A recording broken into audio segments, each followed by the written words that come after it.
Now under a stage 2 snow event today. So what does that mean? That means a full city plow. Enough forces yank out this concrete. That was no match for it. Then here we are with the roots. And now you'll start to be able to get an idea of just how big we're talking about with these trees, these pine trees. So this is number 1. And I'm going to duck under here real quick. And then you'll see number 2 as well. So they kind of fell in parallel, right smack dab on top of the building, and I'm told that that's the principal's office in there. Out at Fairchild Air Force Base, civilian employees, with some exceptions, are supposed to show up this morning to get their furlough notices. So that loss of income begins today for them. And he's talking about places like this. This is where what's fallen as snow, didn't get a lot of it this year. Rain, hail, everything in between runs downhill, and this will eventually make its way to the aquifer. Jen, I just have one question for you, and that is, how did you get a hold of my demo tape from a few years ago? I sent that thing out on VHS, apparently. I have my ways, I have my sources. KREM-2 Morning News on CW22, 8 o'clock midweek. Was that Adam? Adam, is that your right hand that I just saw? He's very enthusiastic. From Gonzaga University. Single.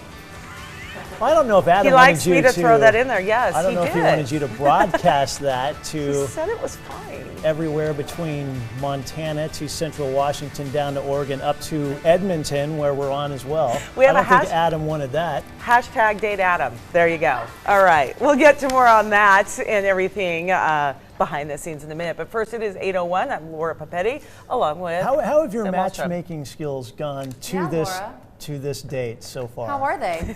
If you gave yourself a rating, would it be a C? One of the highlights from last night, Bernie Sanders bringing a little energy during the presidential debate. First time that the Democrats got together on the stage, happened in Vegas, and a lot of reaction following that from people watching what happened, rating the candidates, how did they do, Republicans watching that as well. Took lighter fluid, doused a bunch of Halloween costumes at a Walmart, and set them on fire. And so cell phone video shows employees with fire extinguishers trying to put that out. Amazon headquarters over in Seattle is letting holiday shoppers procrastinate, Almost at it. Procrastinate just a bit more. Yeah, they're offering Prime delivery in not 2 days, but 2 hours or less. By the way, Jen, procrastinate is when you have a fear of commitment. Oh, is it? Made that Yeah, learn something new every day. There you go. They're still in some meetings and getting some information about the extent of these fires here in the Omak area. So this noon press conference where they're going to talk about that is delayed for a bit as they continue to work on that information here.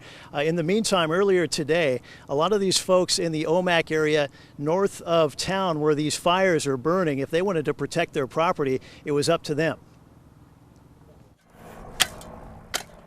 There are many critical moments like this one north of Omak in Okanagan County today.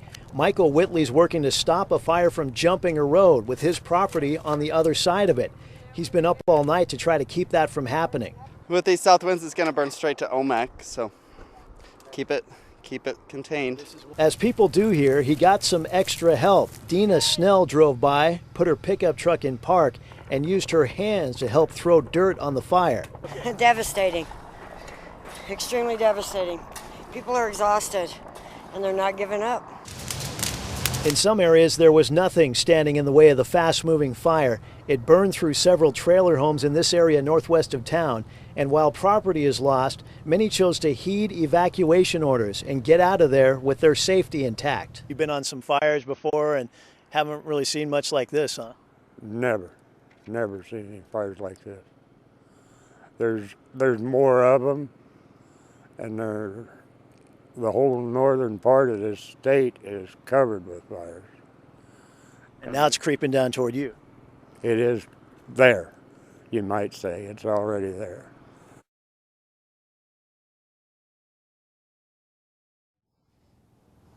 Well, and this is what he's talking about.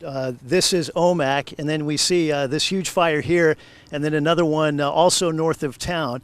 As we said, that noon press conference to tell us how much property has been lost, other information from this fire, anything with injuries like that. Still working on that information here at the Fire Command Center, and we expect this press conference, this media conference, to get underway a little bit later here during the noon hour. Laura, we'll send it back to you. All right, breaking news here at 6:45 out of Spokane International Airport, a plane bound for Denver.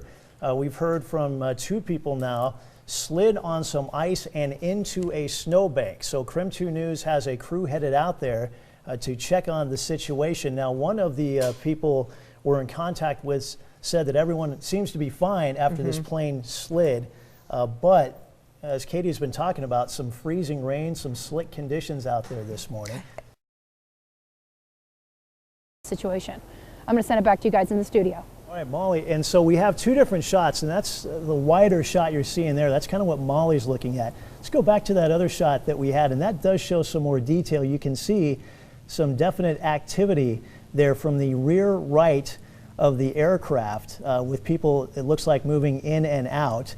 I'm sure some crews going in and out to get passengers, and that seems to correspond with what that gentleman on board the flight was telling us, is that there are still some passengers on the plane, and it's kind of a slow process. He said about 10 or so at a time being offloaded from that United Airlines flight that slid off about 6 o'clock this morning from the taxiway. This was outbound for Denver, so it's not like it was coming in for a landing with that much speed.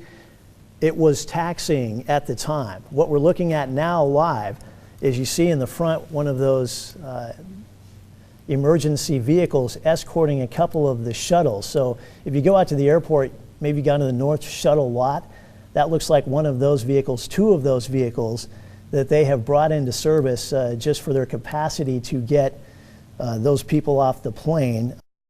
Off the runway, so we are hopefully going to be able to have more information coming to you in just a little bit. I'm going to send it back to you, Stan. Molly, thanks very much. And Molly, I want to go back to your picture if we could.